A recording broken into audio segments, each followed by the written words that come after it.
सुंदर संसार में रहते हैं।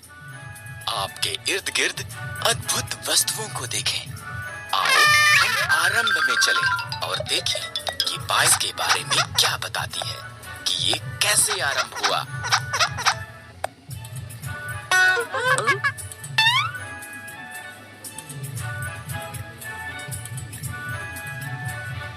आरंभ में परमेश्वर ने आकाश और पृथ्वी को बनाया। परमेश्वर ने अंधेरे को एक तरफ किया और कहा उजियाला हो। उसने उजियाले को दिन कहा और उसने अंधेरे को रात कहा। पहला दिन हो गया। तब परमेश्वर ने ऊपर के पानी को नीचे के पानी से अलग करने के लिए एक अंतर बनाया। उसने उस अंतर को आकाश कहा। दूसरा दिन हो गया। परमेश्वर ने पानी को एक स्थान पर इकट्ठा किया और सूखी भूमि दिखाई दी। उसने सूखी भूमि को पृथ्वी कहा और इकट्ठे हुए पानी को समंदर कहा। तब उसने घास, अनाज के पौधे और पेड़ बनाए। तीसरा दिन हो गया। तब परमेश्वर ने आकाश में ज्योतियां बनाई। उसने दिन के लिए सूर्य, रात के लिए चंद्रमा और सभी तारे बनाए। चौथा दिन हो गया।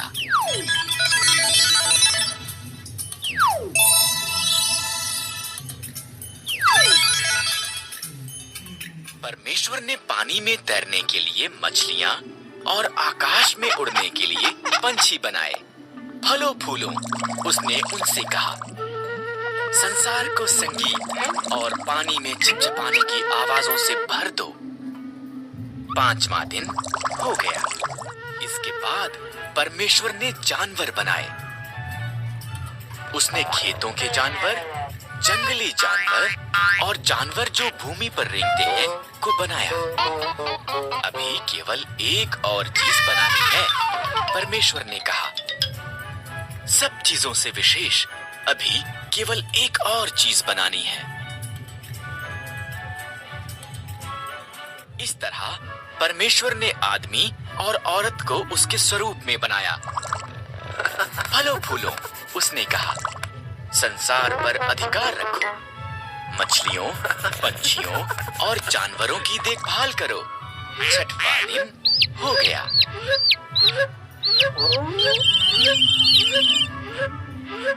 तब परमेश्वर ने सब कुछ जो बनाया था उसे देखा। ये बहुत अच्छा है उसने कहा।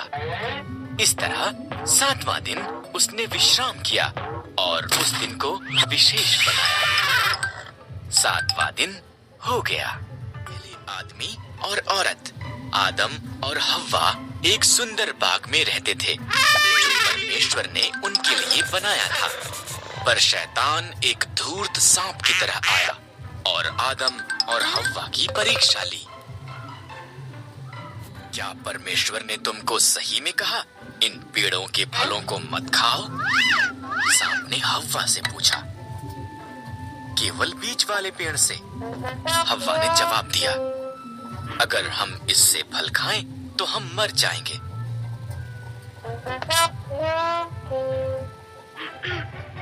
तुम नहीं मरोगे, सांप ने कहा। यहाँ पर एक कारण है कि क्यों परमेश्वर नहीं चाहते कि तुम इस पेड़ से खाओ। अगर तुम खाओगे तो तुम उसके जैसे बन जाओगे।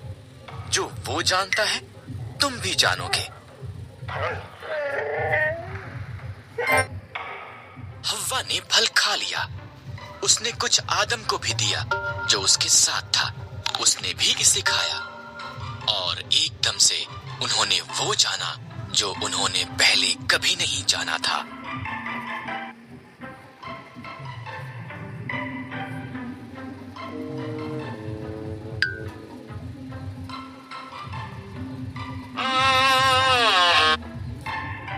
एक बात जो वो जानते थे वो ये कि वो नंगे थे। उन्होंने अपने आप को ढकने के लिए पत्तों को जोड़ जोड़ कर सिल लिया। उन्होंने पहले कभी भी डर और शर्म को महसूस नहीं किया था, इसलिए वो जानते थे कि कुछ गलत हुआ है। आदम, हव्वा, परमेश्वर ने आवाज दी। हम छिप रहे हैं, आदम ने कहा।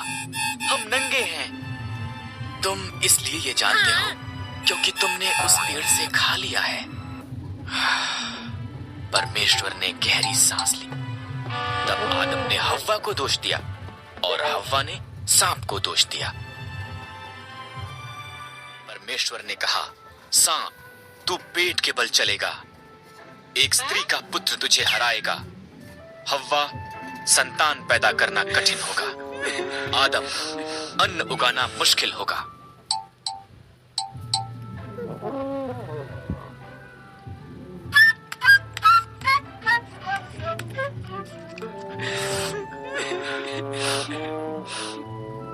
तब परमेश्वर ने आदम और हव्वा के लिए कपड़े बनाए और उन्हें बाग से बाहर भेज दिया। उसने एक ज्वालामय तलवार के साथ एक स्वर्गदूत को वहां पर रखा ताकि वो वापस ना आ सके।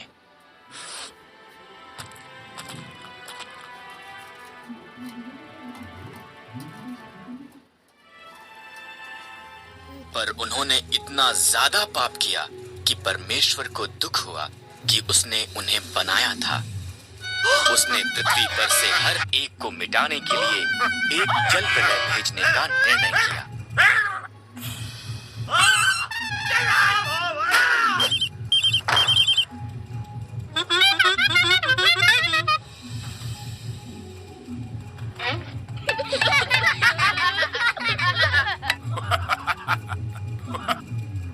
यहाँ पर नूह नाम का एक मनुष्य था जो अन्य लोगों के समान नहीं था। नूह ने परमेश्वर से प्रेम किया और उसके आज्ञा का पालन किया। परमेश्वर ने नूह और उसके परिवार को जल प्रलय से बचाने का निर्णय किया। परमेश्वर ने नूह को जल प्रलय के बारे में सावधान किया।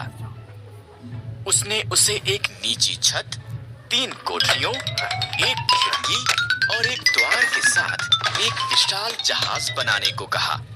आज्ञाकारिता में नूह ने इसका निर्माण किया। परमेश्वर ने नूह को प्रत्येक जानवर की किस्मों में 2-2 करके लेने को कहा, एक नर, एक नारी। तब नूह, उसका परिवार और जानवर जहाज के अंदर गए। परमेश्वर ने द्वार को बंद कर दिया।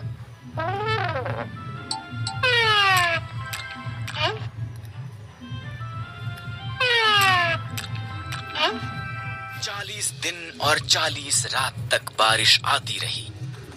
पानी आकाश से गिरा और समुद्रों और झीलों से भी ऊपर आया, यहाँ तक कि सबसे ऊंचे पहाड़ भी पानी में डूब गए। इन सब के दौरान नूह, उसका परिवार और सभी जानवर बाढ़ के जल के ऊपर तैरते जहाज में सुरक्षित थे। परमेश्वर एक पल के लिए भी नूह को भूला नहीं था।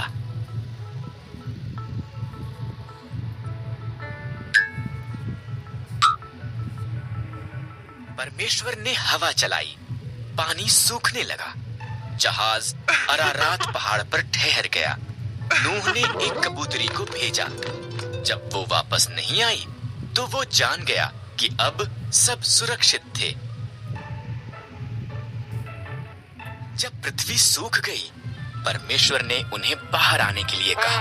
उसने आकाश में एक इंद्रधनुष को वादे के रूप में रखकर कहा कि वो कभी भी पूरी पृथ्वी को जल प्रलय द्वारा दोबारा नाश नहीं करेगा।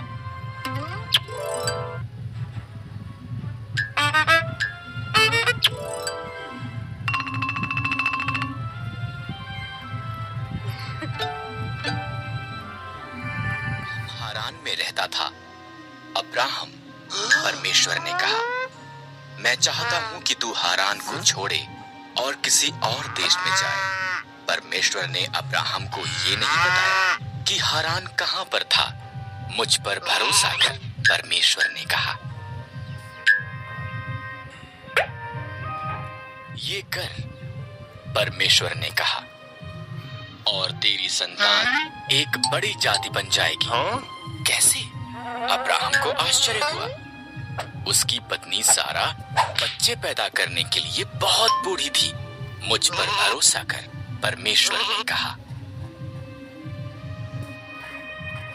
जहां मैं कहता हूं वहां जा, परमेश्वर ने कहा, और तेरी संतान जितने आकाश में तारे हैं उससे ज्यादा होगी। वो पूरे संसार के लिए आशीष होंगे। मुझ पर भरोसा कर।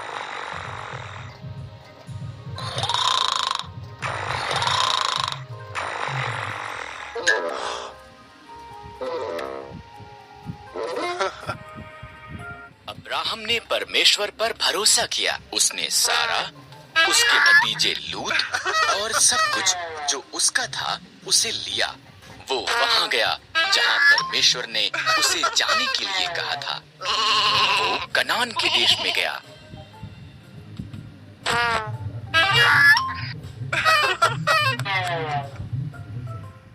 वहां पहुंचकर अब्राहम ने शकेम में डेरा लगाया।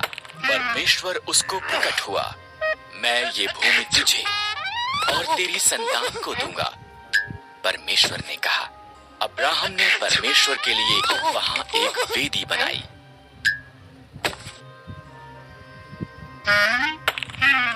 अब्राहम ने परमेश्वर की वादा की हुई भूमि पर यात्रा की। वो खुश था कि उसने परमेश्वर पर भरोसा किया था, इसलिए उसने एक और वेदी बनाई और उस सब के लिए परमेश्वर का धन्यवाद किया जो उससे वादा किया गया था। परमेश्वर ने अब्राहम से एक पुत्र का और पुत्र से बहुत सी संतान का वादा किया जो सारे संसार के लिए आशीष होंगे।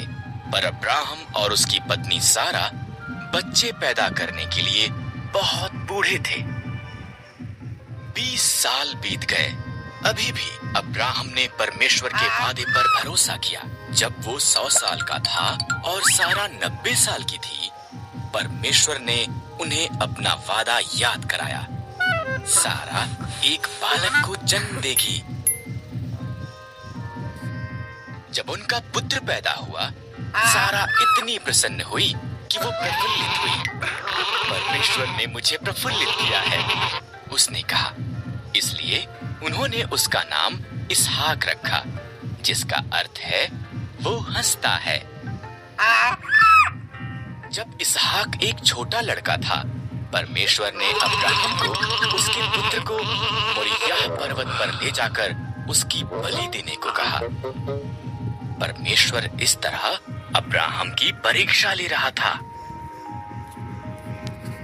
इसहाक लकड़ी उठाकर चला और अब्राहम ने छुरी और मशाल ली। इकट्ठे वो पहाड़ पर चढ़ गए। बलिदान के लिए मेमना कहां पर है? इसहाक ने पूछा। परमेश्वर इसका प्रबंध करेगा। अब्राहम ने वेदी पर लकड़ियां रखी, इसहाक को बांधा और उसको लकड़ियों पर रख दिया। जैसे ही उसने इसहाक को मारने के लिए छुरी उठाई, एक स्वर्गदूत ने उसको नाम लेकर आवाज लगाई, अब्राहम, लड़के को मत मार।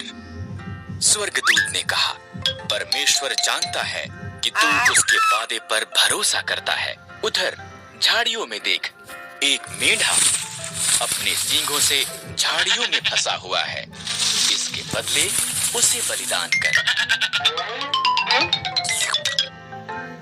इस तरह अब्राहम ने उसके पुत्र की बजाय मेढ़े को बलिदान किया। उसने उस स्थान को यहोवा यिरे, परमेश्वर प्रबंध करेगा, रखा, क्योंकि परमेश्वर ने बलिदान का प्रबंध किया था। ठीक जैसा कि परमेश्वर ने कहा था, उसका वादा सच्चा हुआ।